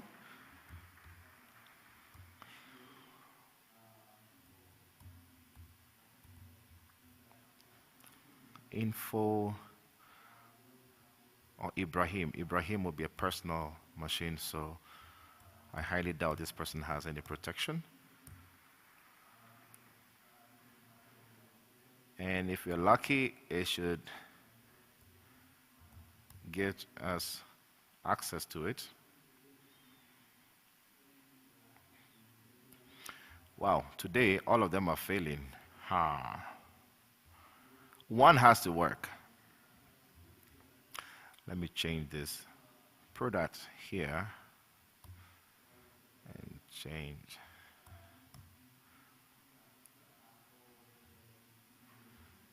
Ah, this one has pay slips. Guys, I am not doing anything illegal. Are we together? This one has what? Pay slips. But before that, I can even see users. Ah, we're there. So basically, you can start seeing pay slips. I don't want to download. If I download it, we can actually open it. Should we? I don't know which company this is. This might be somebody's P9 form. I have a feeling I know who that is. And, or you can go to users, and basically, again, there's no password. You basically can get in, and you can go to their folder, public folder. You can go to their documents, and there's nothing here. It's boring server. But there's pay slips, meaning you can download that person's pay slips. You can actually plant more bags on that server and then do what you call a lateral movement. You navigate through the entire network from just this one server. And it took how long to get in? Literally 10 seconds, right? So somewhere like here, so some of them, the reason why some of these are vulnerable is because of a printer. So the printer being able to publicly ping to the outside allows people to do that. So you can get into almost, and it's not the fault of Liquid for hosting them. Liquid is just hosting their server. Are we together? So people see this, it's not Liquid. It's the person who is hosting the server did not put any protection on that system. Are we together? So you have this, you basically can see all of these servers and systems, and it basically makes it easier for people to compromise. So if you can write a script to even automatically do this, it can actually hack the entire country in a very short period of time. Now, remember, we know the organization that we're looking at, or we have details about them. I want us to do a little bit of an experiment. If we had multiple of these bottles in this room right now, and I throw it to you, and you catch it, anybody else who comes here who wants to pass the bottle, what do you think the person will do? You also throw the bottle, right? Because that's the easiest way we understand of passing a bottle, instead of walking down the stairs and giving the bottle to you. So this happens because it's a protocol. It's a way of doing things. And emails work exactly the same way. So you basically can actually have a way to be able to send emails. So I created a script that basically mimics most email services. Gmail is one of them, but I can guarantee you 99% of organizations that are here in this room don't have that protection. We can do that experiment. And Jackie mentioned that before, so I think we just have to try. Who wants to volunteer? Yes, it can be a Gmail account. That's fine. You have a Gmail account? Pardon? 30? Churchill. Okay, can somebody pass a mic to him? So let's take a Gmail account, a typical Gmail. Does the Gmail account have a picture? Pardon? Yeah, does it have a picture of you? Well, we'll find out very soon. Churchill. Just spell it for me, please. Churchill. C. Yeah. H. U. Yeah. R. C. H. I. Double L. K. O.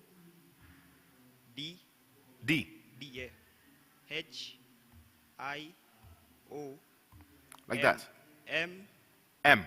Yeah. Your email is long. Yeah. O. O. Yeah. Like that. At gmail.com. B. Pardon? B. Or B for boy? Oh, okay. Sorry. Between M and O. Yeah. This is a B. This one here. Between M and O. The last M and O. Or Odiambo. Odiambo. Yeah. Ah, okay. Like that. Yes. Oh dear. Like that. Yes. Is it? That should be the correct one. Yeah.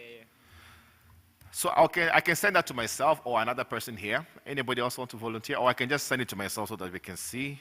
brightzed@gmail.com. What do you want you to say? Hello world. Free lunch. Hello world is easy. You're buying lunch today. Kindly find attached the form to fill for free lunch. So in the next 10 seconds, I'm technically forcing an email from him to myself. He's there. He did not send that email. And I pray that this works. So if I open this,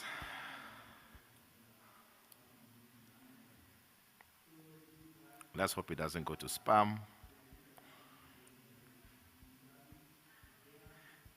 Hope somebody's not using. It went to spam. Oh, it did. Usually it wouldn't go to spam. But basically, let's say report as not spam. This would have come as him. So if you click on this, you see this is saying send via SendGrid. Are we together? So I'm using SendGrid APIs to be able to actually send an email on his behalf. If I reply to you here, I got the message. That is when you'll be able to actually get a reply. So in your outbox, you can't see it until I send an email to you. Excuse me. You're not going to see it. Are you sure that's your email? Because it's not meant to go to spam. We can try for an organization. Anybody want to test their organization? Yes. Your email is wrong. That's why it went to spam. There's something wrong here. That's not your email.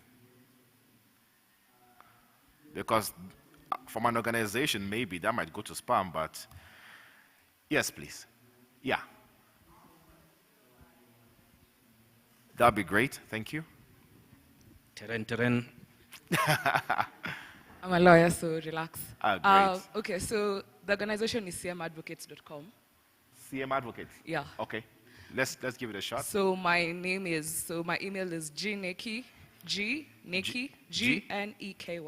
Gneky. Y. Yeah. At cmadvocates.com. CMadvocates, like that? Yeah. .com. Yeah, at cmadvocates.com. Okay. Yeah. Let me try to see if I can send it. Let me try to see if I can send it to a corporate email at africahackon.com.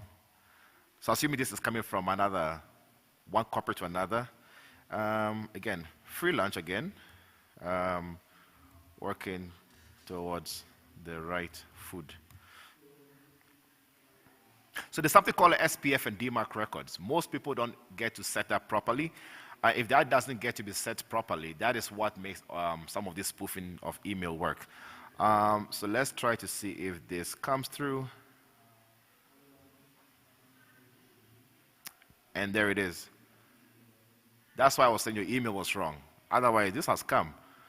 And this is not you who sent that. And until I reply to you, I have seen an email. If I was very smart, what I would do is send an email to info@CMAdvocate, sales, or something at CMAdvocate, and get a reply. When I get a reply, it shows a signature, right? That signature, I'll copy that exact signature, then I can now force an email to look like yours. Now, imagine that comes from the CEO saying, finance saying salary review. I know one person has to click. Are we together? And it only takes one person for you to compromise to be able to actually get access to an entire network of email. Various ways of others being able to get information about you is to use publicly available systems. One of the free ones that I like a lot is Truecaller. So we try to get email addresses and details from Truecaller, so you all know if you put your phone number or get a premium Truecaller, which doesn't cost too much, you'll be able to actually get somebody's email from that. Another one that I like is called Spokio. You go to Spokio, you try that, put your own email here or your phone number or somebody's name. Let's see if I put my email as say brightzed@gmail.com. It will go to search every publicly available information that is out there for you to know. The social media accounts, what kind of accounts do you have, what's my potential age, yeah? I just turned 36, but this will go and search. This is the free version. I've not even logged in. I've not bought anything. But Spokio will be able to actually fetch information from the internet. and try to see that I'm 35, so it's a bit, it's late by 1 year, right? And if you actually get to see images about you, social media accounts, you want to profile the person to be able to find out if that person exists. You can now go to something like, say, pimeyes.com or tineye.com. We call this a reverse image search. So if you want to see if somebody is really legitimate, or they claim to be who they are, they say they are popular in the United States or Dubai, that happened before. The guy came trying to sell me a solution, say he spoke at over 50 conferences, he's everywhere. I'm like, really? So, I mean, we took a picture together, nice and easy. I uploaded his picture on reverse image search. This guy does not exist. There's nothing about him. He has never spoken at any conference. If you upload your own picture here and you've appeared anywhere publicly, you'll be able to find this. There's a lady who was being cyberbullied. She woke up one morning and then all of a sudden she's getting so many text messages, phone calls, asking for sexual services. So she's like, but why?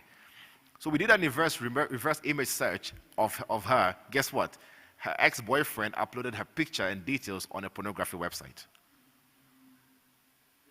So this can be helpful as well, not only for bad things. So you can try this out at your own time. You can also do what you call that's them. I like this tool, but this mostly works for companies and phone numbers that are in the US.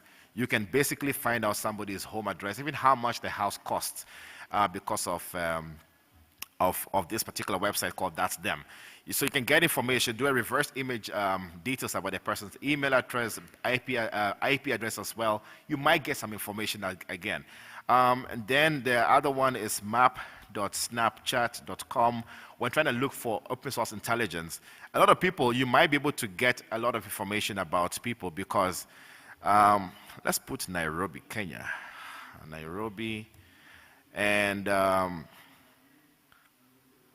where you see the heat, you basically will start seeing people's details. This is Norway. I don't want Norway. Where's Nairobi?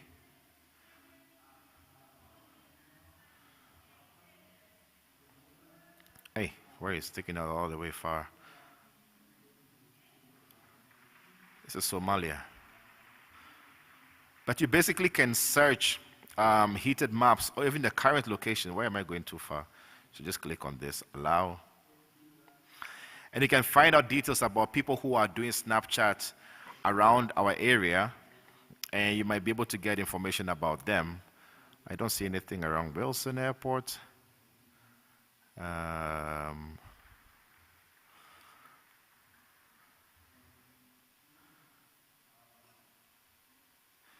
Yeah, this is what? Lakeview Estate. So people share a lot of information. So in case there's a riot happening or something like that, you most probably might be able to gather information about the area or do a situational awareness because of publicly available tools that actually exist. So these are just various ways to be able to compromise you. Now, when you get all this information, you want to be able to actually fish the target or send an email. So now we know we can fake an email from CM Advocates. We want to make sure to see how many guys will click on it or the likes. I want to do something little here. Am I still here? And I'll use the most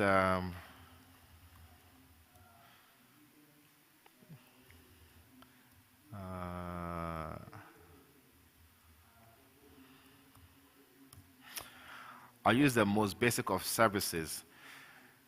This is a small tool, publicly available. Again, it's open source. You can use this to actually trick somebody in opening that detail. So now you can use something called Near You, that is just for experiments.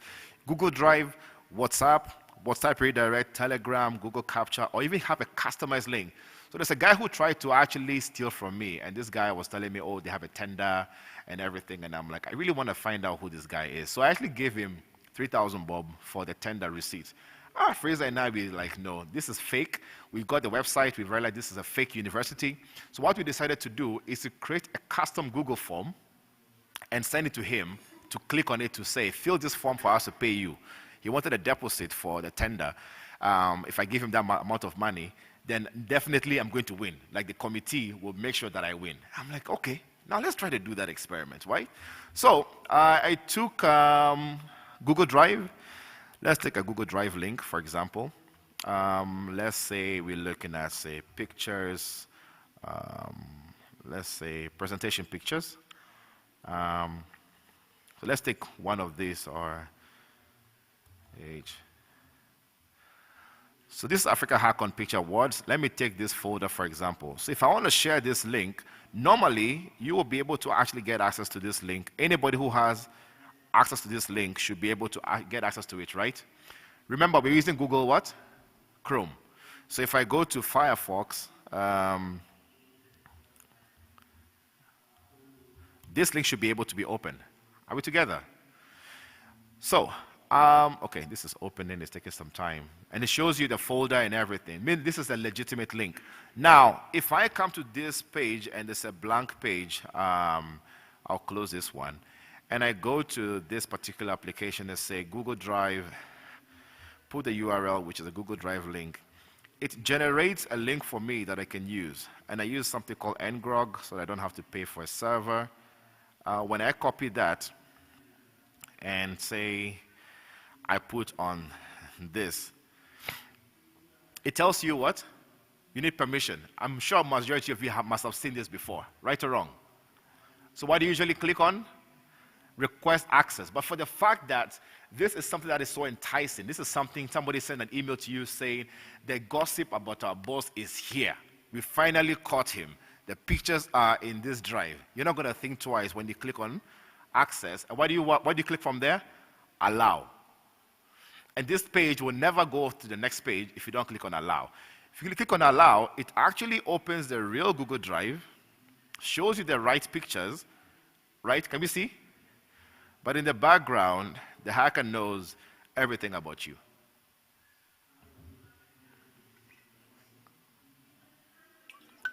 Are we together? If I were to do another experiment, would I have been able to see how we can redirect you to another page, force you to go to another kind of drive, force you to download a link. So when you have those pop-ups that come on your screen telling you to download a plugin and everything, either you click OK or cancel, is the same thing. It's intentional. So when such things come to you, close that browser. Are we together? So this is just an example, an experiment to show you some of those things that usually happen. Excuse me. So many ways to be able to compromise you. I don't think I can go through all of them right now, but I want to show you something, the last bit of things. So remember, we can fake an email. We can send an email looking like it came from you to another person. If I was to do an extended version of that, I'll have to be able to attach a file. So I've recorded this before already, where on the left is the, oh, I forgot something. Hey, how can I forget this? Guys, this cannot be. I cannot leave here without doing this. Mobile phones, right? Can we do a little bit of experiment on mobile phones?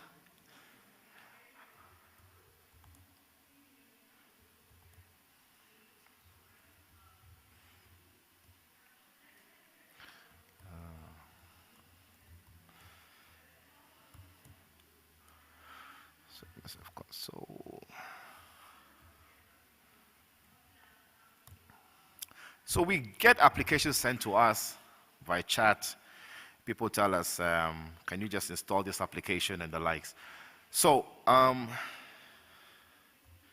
here is an attacker who has set up what we call a listener. He's just waiting for you to open the app. So to cut the long story short, I've sent this app to my phone. This is the latest version of Android, and I've allowed the application to be installed from unknown sources. Are we together? And now if I click this application, nothing happens. But you can see what happens there. You know what that means? It means you have a connection. Hello? Just by opening the app, that's simple, you've given access to a hacker. So the phone can be with you here. And we can do anything from that phone. Here are some of the things you can do from that phone. You can check applications that are on the phone. You can send SMSs. We can try to send SMS. Destination, anybody? Phone number, 254 702 243, pardon? 111, right?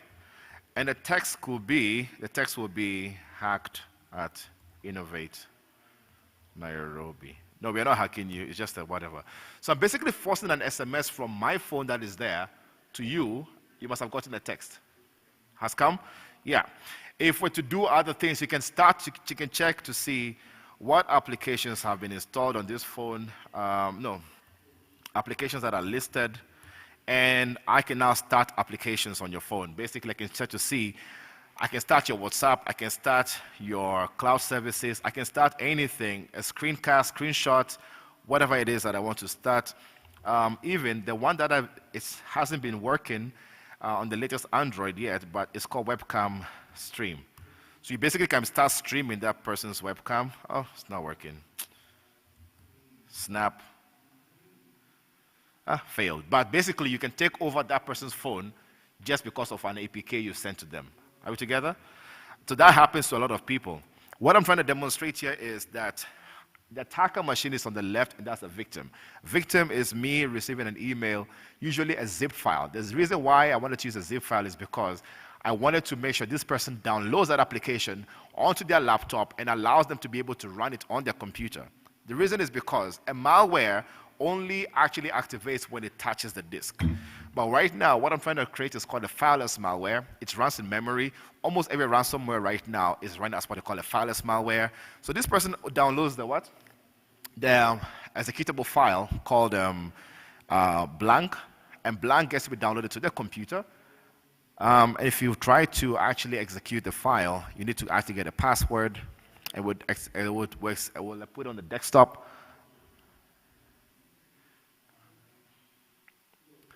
Password is blank. And I attach that as a macro. You all receive Excel sheets, right? That Excel sheet has a macro. Now, I've encrypted this macro on 2 layers that even if you want to see the macro, you can't get to know what exactly I've coded in there. So it's been heavily encoded. And once you open that, it tells you to what? To enable editing. And majority of time, if it's salary review, you're actually going to enable editing. And once you do that and enable content, you'll see some activities on the left, meaning that the hacker has full access to your computer, can do anything, can shut you down, can download files, can upload files, backdated, so you can actually plant evidence. Hello? Don't do bad things. And I've downloaded 3 files there. The first one is an HTA file, just an HTML. That HTML goes to download a PowerShell script, which is a normal application that runs on your computer, so you can't even edit that. And the third one is an executable file running in memory. Reason is because I wanted to evade any antivirus as much as possible. Are we together? And with this, you have full access to that computer. So that ends my presentation. This is just a demo to show you that we can write something on that person's machine saying, hello, hacked. But the experiment that I like you doing usually is to open the YouTube link. Play loud music. You can't reduce the volume. You try to reduce, it goes up. Reduce, it goes up. Until you shut down that computer, it will never, ever, ever shut down. So yeah, just with hello hacked. So you can see it's very easy to compromise network applications, mobile applications. People can actually take most applications you find in Kenya, you can actually lace that with a malware and resend it to somebody to install. And yeah, so there are many ways to be able to actually get you hacked. Just be careful as to what you click on, what you actually open, what you expose yourself to, and the other advisory that my other colleagues have given. We need to take all of that to become resilient. Thank you very much, and I thank you for your time.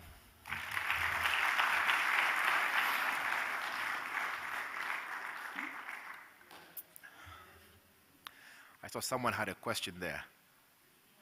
Are there any questions? Anyway. Questions, concerns? Yes. Smart TVs. I'm glad you mentioned that because this TV that is in front of me, I have a little device there called the Flipper Zero. Flipper Zero can intercept traffic of any radio frequency. The other day, Jesse was trying to unlock his car. I picked up this radio signal.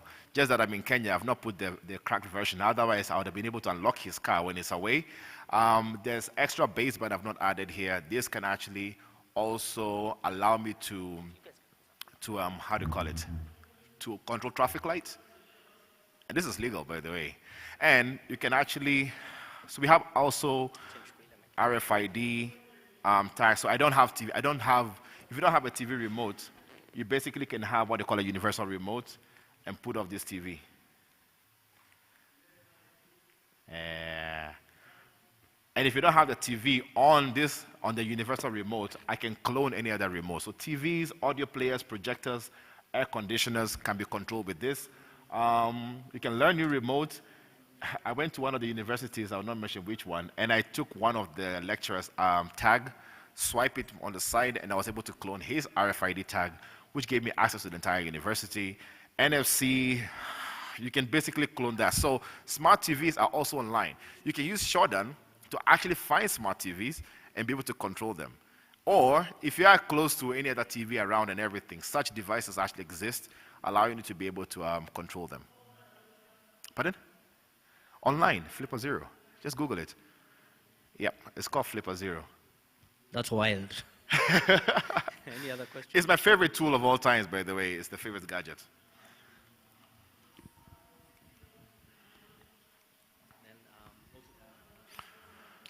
Yeah, okay. My question was on the firewall.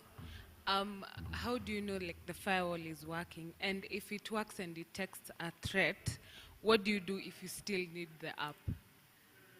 The app? Yeah, if you install a firewall and then it detects a threat, but you still need what brought the threat. Like she said, when you click on yes. I think I get install you. Anyway. Yeah. And then you install it. So what do you do when there's a threat detected So and you don't? firewalls can be bypassed. Firewalls can be fooled to make it look like it's actually legitimate traffic. A firewall is only trying to control traffic, but it doesn't stop every kind of threat.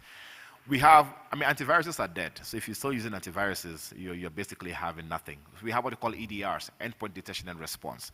Those can see behavior, like what I just showed you here, can actually see behavior of why is a process running as an HTML, but the HTML is also running and downloading extra files and trying to communicate, right? So it actually connects all of these entities together. Now, if I can have a firewall, but if that firewall does not block that particular traffic, then it's going to let anything go through, right? Because you actually allowed it to. Now, we have what we call I always ask that question. We always ask organizations, how sure are you that the firewall is actually working if you've never been attacked? Or which attack are you even preventing against? So we have what we call adversary emulation. It's something we do a lot, where we legitimately send traffic to your network or your systems to see what will go through. We create malwares to see if your antivirus or antimalware solutions are working. We try to create fake traffic, massive traffic, to see if your network will be able to actually detect it. And also, we try to test your incident response time or your incident response team to see, do they even know what they're looking at, right? Because the amount of time they spend trying to actually look at the right traffic, the right indicator of compromise, and be able to drill down to the kind of incidents to prevent against. If they don't know what to look for, they will never know. That's why adversary emulation is the best thing to do if you really want to test your firewall to see if it's working. Yeah. Oh, and another question: what makes a secure app? Like, if you're developing an app, what do you do to make sure? I really wish we had more time, but I've taken an app here and broke it down for you so easily and see how it is. Most of the time is the fact that we can reverse engineer applications, so you have to obfuscate your code. I think almost 90% of applications we find in Kenya have zero obfuscation of code, meaning we can read every traffic, we can read every entity of the application. The easiest part of application hacking is APIs. The APIs and the traffic between the APIs and the endpoint or the servers that are doing anything is never secure. Majority of the time, I think if you take every loan app in Kenya, you can actually do that. We did an experiment before where before the game, Manchester United, Arsenal, we knew Manchester United will win, right? Hello? Yeah. But before that game start at, say, 11, we pause the traffic and let the game end till the end, and then we now place our our bet. But it will go through because the session is not being managed on the server to understand if that application is actually bet on at 11 o'clock or at 1. Are you together? And that's a common mistake. Another thing also you find out, every time you get an OTP, and again, I wish we did that experiment. The OTP comes to you because the server, or the request, the mobile phone, that is you request an OTP, it sends via the internet to the server saying, let's send this person an OTP. It's not meant to be. It's supposed to tell the server, send the phone number or this person an OTP in the back end. So with that, we can actually drain the entire float of an organization because of such mistakes. So we have something called the OWASP Top 10, OWASP Mobile Top 10. It gives you the top 10 vulnerabilities you need to look at when you're looking at mobile applications. We usually use this as a list to actually do security testing for mobile applications. But yeah, mobile applications are the easiest to hack, actually, because of security practices. Yeah. Questions? Yeah. Oh, the questions can come to any of us. It's not just me. To Fraser, Jackie, to Tony. Hello, my name is Alan. I have a question. From what you're saying, it seems like everything is legal. So, where is the line between piracy and, let's say, watching a movie in a legit way? Because from what I've seen, I think Pirate Bay is pretty much useless. I can actually sort of just go the other way around and get. So, like, what is legally acceptable, or the line is so blurred that anything can go? Well, that is why you need to be careful. There's something we call responsible disclosure. Do you mind if you put the camera off? I want to show you something. Yes. I mean, not streaming. Can we kill the streaming? I want to show something to just this room.